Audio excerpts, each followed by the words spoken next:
Another very important question is why people of Pakistan do not like to pay taxes when there is a great need of tax collection in Pakistan, and government of Pakistan nowadays trying to improve tax collection और खसारे का budget काफ़ी ज़्यादा है और पाकिस्तान कोशिश कर रहा है कि किसी तरह अपनी टैक्स बेस को बढ़ाया जाए और आईएमएफ की भी यही डायरेक्शंस हैं और हुकूमत भी यही चाहती है। कल 2 जुलाई के 2019 के अखबार में नवाए वक्त में एक खबर थी कि टैक्स कलेक्शन अपनी लोएस्ट सतह पे पहुंच गई है। हुकूमत के तमाम इकदामात के बावजूद कभी आपने गौर किया है कि ऐसी क्या वजह है कि टैक्स कलेक्शन पाकिस्तान में नहीं बढ़ती और अल्टीमेटली हुकूमत ये करती है कि पहले से जो लोग टैक्स देते हैं आप उन्हीं के ऊपर फर्दर टैक्स लगा देते हैं। आपने टैक्स स्लैब को 12 लाख से कम करके 4 लाख पे कर दिया है और इसी तरह बहुत से लोगों पे टैक्स लग गया और बहुत से लोगों की रियल सैलरीज़ कम हो गई हैं। बहुत से लोगों की सैलरीज़ बढ़ी नहीं है। ये एक अननेचुरल प्रोसेस है। आपकी तमाम तर कोशिश के बावजूद अगर टैक्स कलेक्शन नहीं बढ़ रही, तो उसके पीछे जो बुनियादी वजूहात हैं, आप किसी एक आम आदमी से पूछें, एक बिज़नेसमैन से, एक दुकानदार से पूछें, वो आपको बेहतर आंसर देगा। तो जो उसका आंसर है वो रूट कॉज़ है। मैंने खुद पूछा है लोगों से कि why you do not like to pay taxes when you are earning so much? तो उसका बुनियादी आंसर ये होता है कि I do not trust on this organization. ये जो टैक्स कलेक्शन के जो लोग हैं या जो हुकूमत है, हमें इनके ऊपर ट्रस्ट नहीं है क्योंकि हमें लगता है कि हमारे पैसे ज़ाया हो जाते हैं। सो पाकिस्तान के जो लोग हैं they are quite generous in general. They like to help their families और the people in trouble, but they do not like to pay taxes. और पाकिस्तान के लोग टैक्सेस पे नहीं करते, टैक्स चोरी करते हैं, टैक्सों को बचाने के तरीके ढूंढते हैं। ऐसा क्यों है जबकि ये लोग जब किसी को ज़रूरत होती है तो दे देते हैं? तो उसके पीछे जो बुनियादी फैक्टर है वो डिसट्रस्ट है। उसमें बहुत से फैक्टर्स हैं।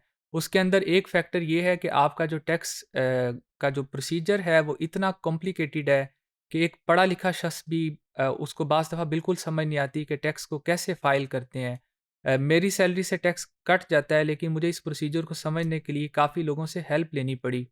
और मुझे नहीं याद कि कभी भी ऐसा हुआ हो कि आपका जो विथहोल्डिंग टैक्स है, जो एडवांस टैक्स है, वो आपको कभी वापस मिला हो। तो जब आपको चीज़ें मिलती नहीं हैं, तो फिर आप डिसट्रस्ट करते हैं। ये रियलिटी है। ये मेरे कहने की बातें नहीं, पूरी दुनिया यही कहती है। जब तक आप लोगों के अंदर ट्रस्ट डेवलप नहीं करेंगे और आप लोगों को ये एहसास नहीं दिलाएँगे कि आपका पैसा ठीक जगह पे इस्तेमाल हो रहा है। क्या अभी भी अगर आपके टैक्स रेवेन्यू के जो लोग हैं वो लोगों से ब्राइब्स लेके उनका टैक्स छुपा लेते हैं, तो फिर लोगों का ट्रस्ट डेवलप नहीं हो सकता। अगर आपके इदारे हैं, वापडा का इदारा है या जो दूसरे इदारे हैं वो लोगों के काम अगर नहीं कर रहे रिश्वत लिए बगैर, जो कि रियलिटी है, तो लोग फिर आप पे एतबार नहीं करेंगे। पहले आप लोगों के अंदर ट्रस्ट को डेवलप करें, उनको ये एहसास दिलाएं कि चीज़ें हमने ठीक कर दी हैं। पहले आप ज़मीन को हमवार करते हैं, फिर उसके अंदर बीज डालते हैं, फिर फसल होती है। आप इन सारी प्री कंडीशंस को पूरा किए बगैर अगर आप डिमांड करेंगे कि आप टैक्स देते जाएँ, तो आप इनडायरेक्ट टैक्सेस तो बढ़ा लेंगे, लेकिन डायरेक्ट टैक्सेस आपके बिल्कुल नहीं बढ़ेंगे। आप एक दफ़ा रिवाइज़ करते हैं एमनेस्टी स्कीम, फिर दूसरी दफ़ा रिवाइज़ करते हैं, फिर उसकी डेट एक्सटेंड करते हैं, ये प्रोसेस चलता रहेगा।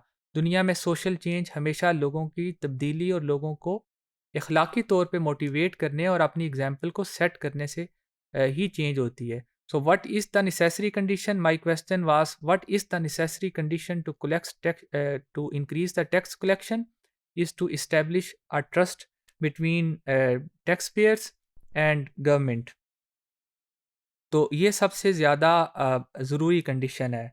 और उसके बाद सफिशेंट कंडीशन क्या हो सकती है कि जब आप ये काम कर लेंगे, तो फिर आपको क्या करना चाहिए कि लोग टैक्स फ़राख़ दिली से दें, अच्छे तरीके से दें और आसानी के साथ दें। तो उसके लिए आपको ये करना चाहिए कि you should reduce your tax rates.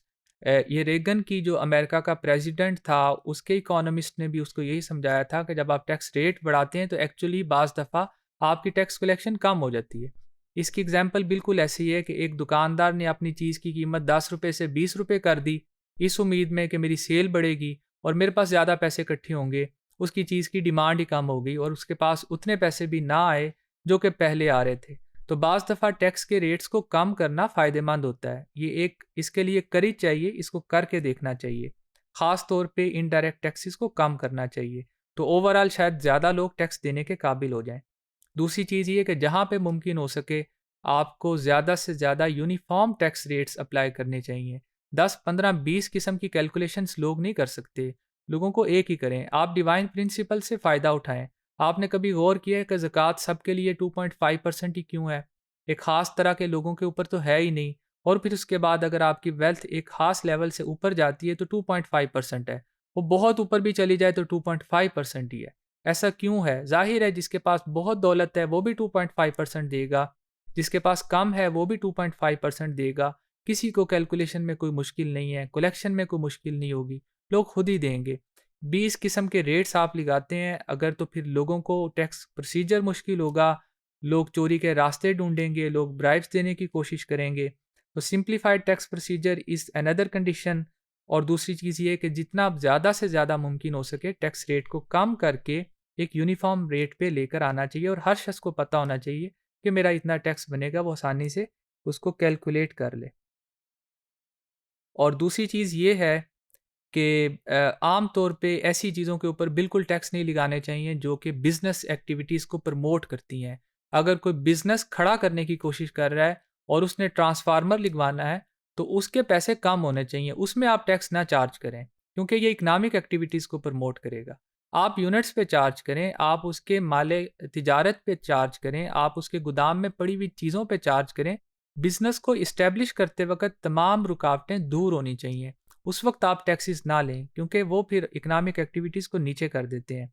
आप टैक्सेस लेना चाहते हैं लग्ज़री आइटम्स पे ज़्यादा से ज़्यादा लें।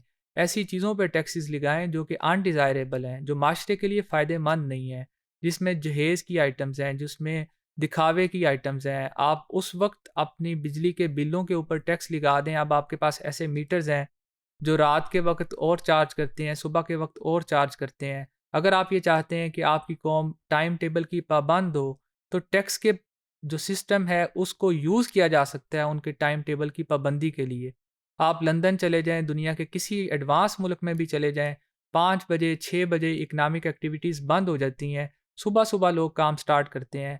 आपके लोग 12 बजे काम स्टार्ट करते हैं, रात के 12 बजे तक करते हैं। उसकी वजह से बिजली की शॉर्टेज होती है। आप इस प्रोसीजर को यूज़ कर सकते हैं कि जी आप 8 बजे के बाद काम करेंगे तो आपका रेट ये ज़्यादा होगा। लोगों को देना पड़ेगा तो लोग खुद ही ठीक हो जाएँगे। और दूसरी चीज़ ये है कि ये कभी भी नहीं सोचना चाहिए कि जो अमीर शख़्स है उसकी ये ख्वाहिश नहीं होती कि उसकी इनकम नहीं बढ़े। और जो हर शख़्स की ये ख्वाहिश होती है कि मेरी सैलरी बढ़े, मेरी चीज़ की कीमत बढ़े। तो ये कोशिश करना कि अगर किसी की इनकम एक ख़ास लेवल से बढ़ गई है तो आप उससे 35%, 40%, 50% चार्जिंग टैक्स कर रहे हैं, तो ये अनफ़ेयर है। मेरे ख़्याल में ये अनफ़ेयर है। आप लंदन के रूल्स पाकिस्तान की करंट कंडीशन में अप्लाई नहीं कर सकते। लंदन की सारे डिसिप्लिन और लंदन के सारे जो फैसिलिटीज़ हैं और जो लंदन के कवानीन हैं, पहले आप उनको लागू करें और उसके बाद फिर आप चाहे 30%, 40%, 50% तक भी टैक्स लें, तो लोग टैक्स देंगे। तो पहले प्री कंडीशंस, प्री रिक्विजिट्स पूरे करने चाहिए। अपने हाउस को ऑर्डर करना चाहिए और उसके बाद फिर आप इसको बढ़ाएँ, सिम्प्लीफाई करें। आहिस्ता-आहिस्ता लोगों के अंदर चेंज आती है, तो इंशाल्लाह पाकिस्तान में हुकूमत को भी कामयाबी होगी और लोगों को भी कामयाबी होगी। इसी इसी सिलसिले के तहत होगी, लेकिन आहिस्ता-आहिस्ता हमेशा चेंज आती है।